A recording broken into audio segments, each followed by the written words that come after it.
ሃይማኖታችንን የማንጠብቅ ከሆነ እግዚአብሔር እኛን ያወጣና ይህንን ትውፊት የሚያስጠብቅ ይህንን ሃይማኖት የሚያስጠብቅ ቤተክርስቲያናታችንን በአንድነት የሚያስጠብቅ ሌላ ሰው ያመጣና ያደርግበታል ማለት ነው።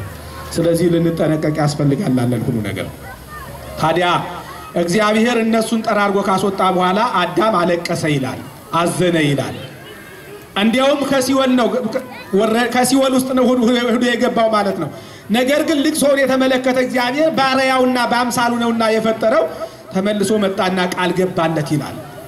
ከልጅ ልጅህ ተወልጄ ዘመኑ ሲፈጸም መጥቻ አድንሃለሁ ብሎ 5500 ዘመን ሲፈጸም ከሰማየ ሰማያት ወርጄ ከድንግል ማርያም ተወልጄ በመዳህ ድሄ 12 ሐዋርያትን መርጬ የአይሁድ እምነትን የአይሁድ ሥርዓትን ጠንቅቄ አውቄ ማንንም የማንንም ልጅ እንደሚያደርገው ሁሉ አድጌ ተሰቅዬ ሞቼ አድንሃለሁ ሲል ቃል ገባለት ይላል።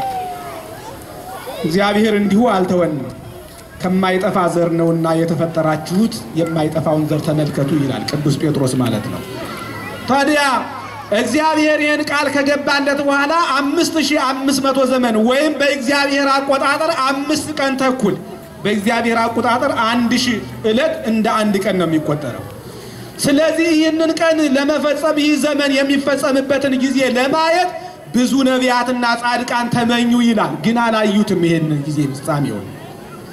ነገር ግን ካለማየታቸው እንደማያዩትም ከተረዱ በኋላ ትንቢታቸውን ተናግረዋል፣ ሱባኤያቸውን ቆጥረዋል። ከነዚህ መካከል ታላቁ ነብይ ኢሳይያስ ድንግል በድንግልና ጸንሳ በድንግልና ትወልዳለች፣ ይህ በሆነ ጊዜ የዚህ ዘመን መጨረሻው ነው ብሎ አትቶታል፣ ምልክቱ ነው ይላል ኢሳይያስ በምዕራፍ 7 ቁጥር 14 ላይ ስንመለከት። ታዲያ ይህ ደግሞ ጌታችን ኢየሱስ ክርስቶስ ነበረ። በድንግልና የተባለች እመቤታችን የቅድስተ ቅዱሳን እመቤት የኛ አማላጅ ቅድስት ድንግል ማርያም ነበረች። ከሴቶች ሁሉ አንቺ ተለይተሽ የተባረክሽ ነሽ፣ የማኅፀንሽን ፍሬ የተባረከ ነው ብሎ ገብርኤል የተናገረላት። ዛሬ እኛ በዚህ ምስጋና ደጋግመን የምናመሰግናት። እኛ እኮ ከምንም አመጣን እመቤታችንን አላመሰግናትም። ታውቃላችሁ? ምንም እኮ የጨመርናት ነገር የለም እኮ። ታላቁ መላእክት የሚያመሰግኗትን ምስጋና ብቻ ነው ደግመን እኛ የሰጠናት። ነገር ግን እንደሷ ወዳጅነት የሰማይና የምድርን አምላክ ሰማይና ምድር ዘሰማየ ሰማየ ሰማያት እያገምሩ አለ ቅዱስ ነብዩ ሶሎሞን ማለት ነው፣ ንጉሱ ሰሎሞን። የሰማይ ሰማዮች የማይችሉትን የወሰነችው 9 ወር ከ5 ቀን በማኅፀኗ የተሸከመችው ጡቷን ያጠባችው አብራ የተሰደደችው መከራውን የተቀበለችው በመስቀሉ ስር ስለኛ የማለደችው ለዮሐንስ ክርስቶስ እኛ የሷ ለሰጠን እሷን ደግሞ ለኛ የሰጠን እኛ ለሷ የተሰጠን። ስለዚህ እሷን የምናመሰግናት በሰዎች ምስጋና ነው። እኛ ምንም የምንጨምርላት ነገር አንድ ነገር የለም። ስለዚህ ከሷ ተወልጄ አድንሃለሁ ሲል በኢሳይያስ አድሮ ተናገረ። ይህ ትንቢትም ደግሞ ከዚህ የበለጡን ብዙዎች ነቢያት ተናግረውታል። እያንዳንዳቸው ነቢያት ትንቢት ያልተናገረ ምሳሌ ያልመሰለ የለም። ከሙሴ ጀምረን ስንመለከት ከኖህ ጀምረን ስንመለከት።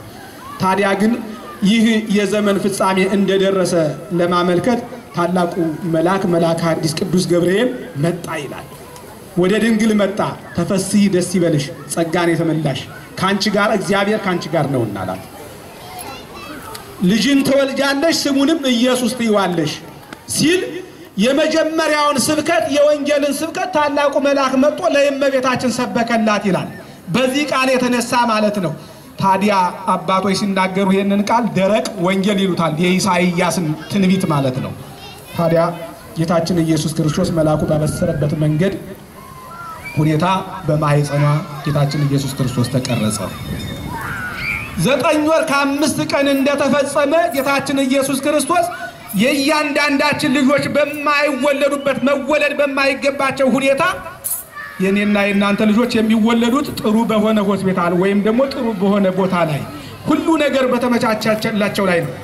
ጌታችን ኢየሱስ ክርስቶስ ግን ሲወለድ ይበላ በሌለበት ይጠጣ በሌለበት ይለበስ በሌለበት ይተኛበት በሌለበት ቦታ በባዶ በረሃ በቤተልሔም በረሃ ላይ ነው የተወለደው። ጌታችን ኢየሱስ ክርስቶስ ክብሩን ትቶ እኛን ሊያከብር ባልተከበረ ቦታ ላይ ክብሩን ትቶ ሰዎች ባልጠገቡበት ቦታ ላይ ሰዎች እሱ ማንም በማይገኝበት ቦታ ላይ በባዶ ቦታ ላይ ተወለደ። ታዲያ በጨርቅ ተጠቀለለ። ይለብሰው ስታጣ ልታለብሰው ስታጣ የበለስ ቅጠልን አለበሰችው ይላል። አዳም በበለስ ቅጠል ስቶ ነበርና እግዚአብሔር ደግሞ የበለስ ቅጠልን ለብሶ ያድነው ዘንድ በቤተልሔም ተወለደ። ታዲያ በዚህ ጊዜ ሌላ ትንቢት መጣ። ትንቢቱ ሚልክያስ ሚላል 3 ላይ ምዕራፍ 3 ላይ እነሆ መላኬን እልካለሁ በፊቴ መንገዴን ይጠርጋል ብሎ ሚክያስ ትንቢት የተናገረው ትንቢት ይፈጸም ዘንዳ ይህ የተናገረለት ሰው ደግሞ ማን ነበር? ቅዱስ ዮሐንስ መጥምቀ መለኮት ነበር። የነቢያት መጨረሻ የሐዋርያት የሰማዕታት መጀመሪያ የሆነው ቅዱስ ዮሐንስ ሐዋርያ ካህን ሰማዕት የሆነው ልክ ይህ የዘመኑ ፍጻሜ ሲደርስ የጌታችን የኢየሱስ ክርስቶስ 30 ዓመት ሲሆነው የሱ 30 ዓመት ሲሆነው የጌታችን የኢየሱስ ክርስቶስ መንፈቅ ሲቀረው እነሆ ነስሑ ወእመኑ እስመ ቀርበት መንግስተ ሰማያት መንግስተ ሰማያት ቀርባለችና ወይም ደግሞ ንስሐ ግቡ ወይም ደግሞ መንግስተ ሰማያት ልጅነት በሃይማኖት ልትሰጥ ቀርባለችና ወዳችሁ ንስሐ ግቡ ቀርባችሁ ንስሐ ግቡ ያለ ከበረሃ ወጣ ይላል። ዮሐንስ ያደገው በበረሃ ውስጥ ነው። ታዲያ በዚህን ጊዜ ትምህርቱን የሰሙ ጠቅላላ አህዛብ በዚያን ጊዜ አካባቢ ወደ ዮሐንስ ይጎርፉ ነበር ይላል። ወሶበርየ እንፈሪሳውያን ወእምሰዱቃውያን እንዘ ይመጽሑ ውስጠ ጥምቀቱ ጽሚተ ይላል ማቴዎስ 3 ላይ ስንመለከት ብዙዎች ከፈሪሳውያንና ከሰዱቃውያን ኃጢአታቸውን ሰውረው አልባሌ መስለው ተርታ ልብስ ለብሰው ወደ ዮሐንስ ሲመጡ ባየ ጊዜ ወደ ዮሐንስ መጡ ይላል። ዮሐንስ በዚህ ጊዜ ምን ይላቸው ነበር?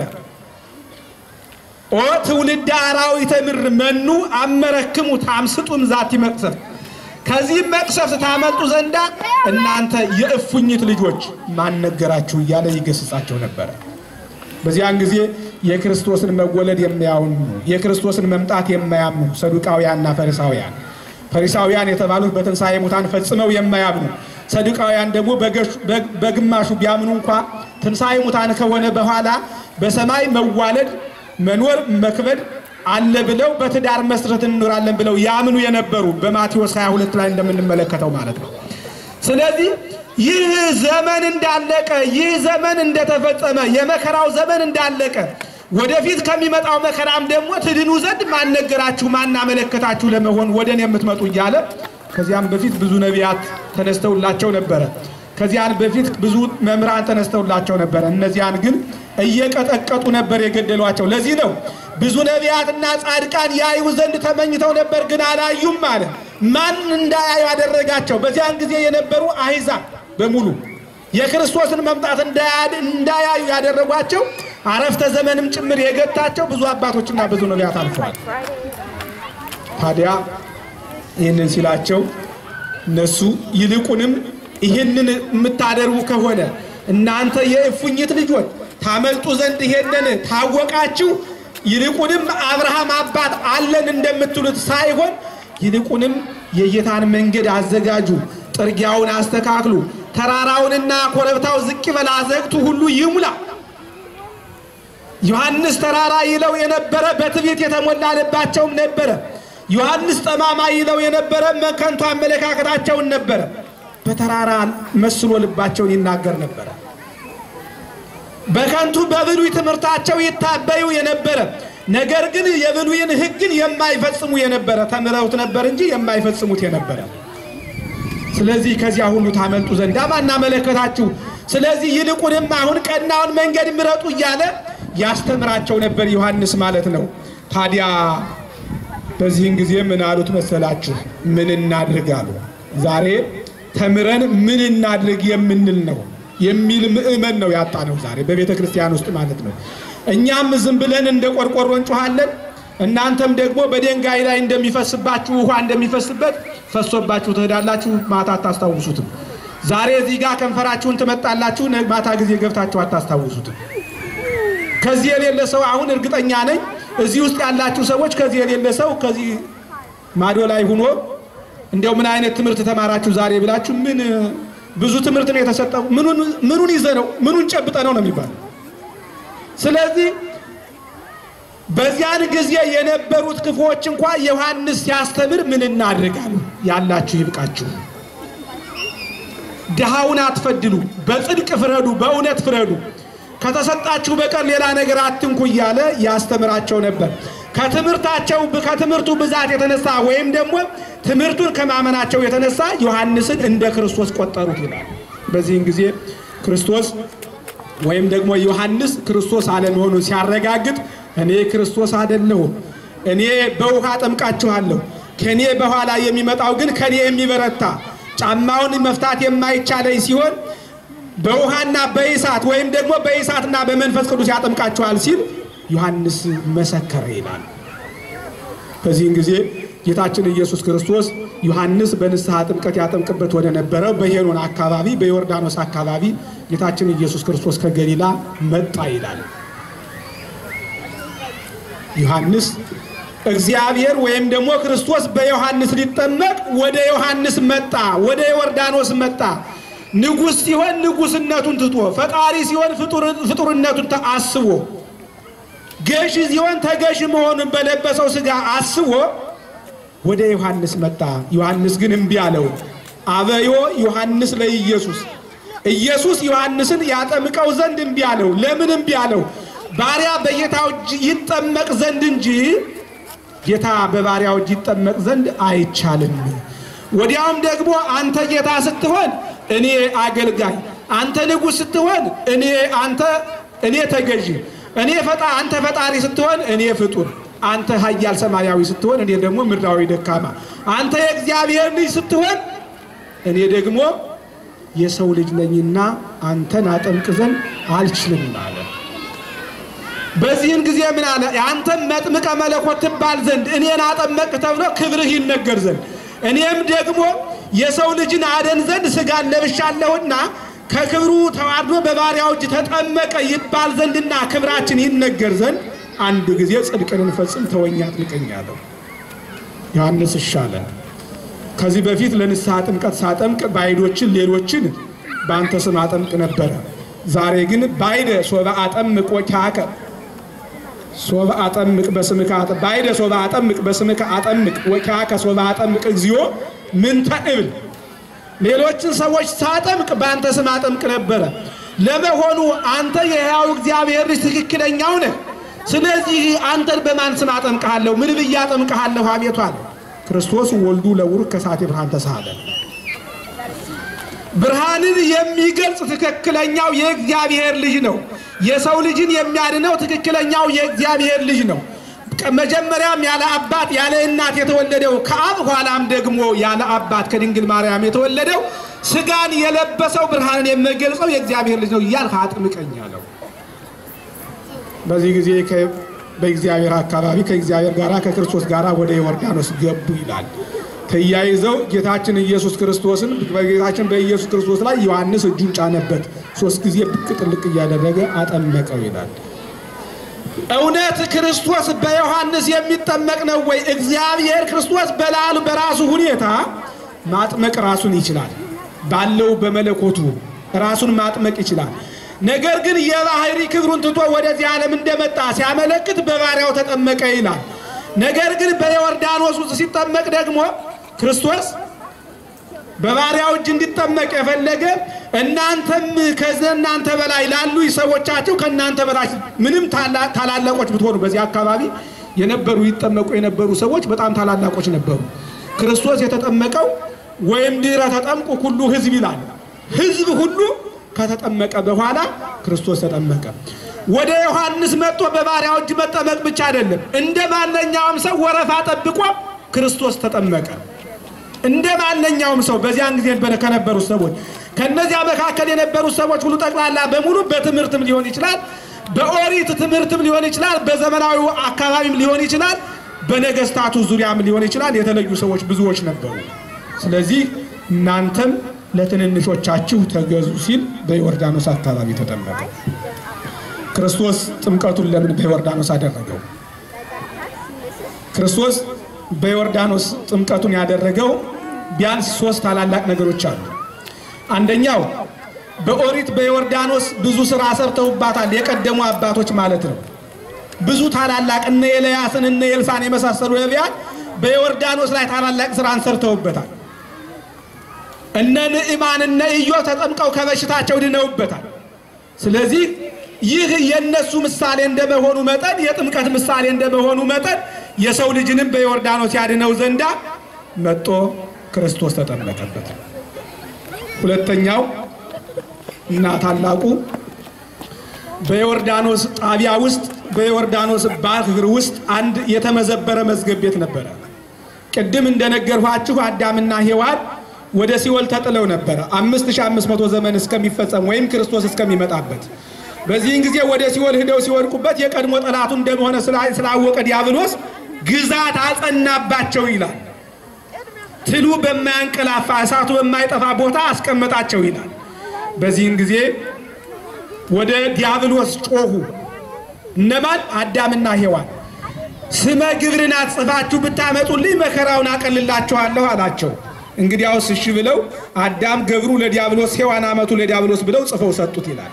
በዚህን ጊዜ ያንን የተጻፈውን ነገር ጽፈው የሰጡትን ነገር እንደገና እነሱ በወረቀት ጽፈው የሰጡትን እሱ ደግሞ በበለጠ በድንጋይ ቅርጽ ላይ ውሃ በማያጠፋው እሳት በማያቃጥለው ምንም ነገር በማያጠፋው እብነ ሩካም ይሉታል አባቶች ድንጋይ ማለት ነው። በድንጋይ ላይ ጽፎ አንዱን በዮርዳኖስ አንዱን በቀራንዮ ጥሎት ነበር። ማንም ነገር አያገኘውም ብሎ ዲያብሎስ ማለት ነው። ነገ አባቶች ሲናገሩ ሰውን ከፈጠረበት ጥበቡ ሰውን ያዳነበት ጥበቡ ይበልጣል ይላሉ። ዲያብሎስ በልሳነ ከይሲና በአካለ ከይሲ ተሰውሮ ሆዶ አዳምን ቢያድንበት የሰው ሥጋ ለብሶ በዮርዳኖስ አካባቢ መጣና ጌታችን ኢየሱስ ክርስቶስ ያን የተመዘበረ መዝገብ ቤትን እግዚአብሔር ክርስቶስ በዚያ በምድር ላይ በዮርዳኖስ ላይ በሚጠመቅ ጊዜ እንደ አምላክነቱ ተረግጦ እንደ አምላክነቱ አቅልጦ እንደ ሰውነቱ ተረግጦ አጠፋውና አዳምና ሔዋን አወጣ ከሲኦል። ለልበሉና እግዚአብሔርን አመስግኑ። ለዚህ ነው በዮርዳኖስ ክርስቶስ ሊጠመቅ የሄደ። ሁለተኛው ነገር ለዚህ ነው ማለት ነው። ምክንያቱም ልጅነታችንን ተነጥቀን ነበርና ለዚህ ነው። ሌላ ክርስቶስ በውሃ ያደረገው ጥምቀቱን ለምንድን ነው ሲባል ውሃ ማንም የሚያገኘው ደሃውም ሀብታሙም አጭሩም ቀጭኑም ወፍራሙም ነጩም ጥቁሩም በግል የሚያገኘው በነፃ የሚያገኘው ውሃ ነው። በማር በወተት አድርጎት ቢሆን ኑሮ ወተትና ማር የሚያገኝ ብዙ ፍጥረታት አሉ፣ ብዙ ሰዎች አሉ። ስለዚህ ከዚህ የተነሳ ማንም በሚያገኘው ልጅነትን ሰጠን ማለት ነው። ከውሃ ያልተወለደ ሁሉ የእግዚአብሔርን መንግስት እንደማያይ ክርስቶስ አስተምሮናል በዮሐንስ ምዕራፍ 3 ላይ ስንመለከት ማለት ነው። ከውሃና ከመንፈስ ካልተወለደ በቀር የእግዚአብሔርን መንግስት ያይ ዘንድ አይችልም ይላል።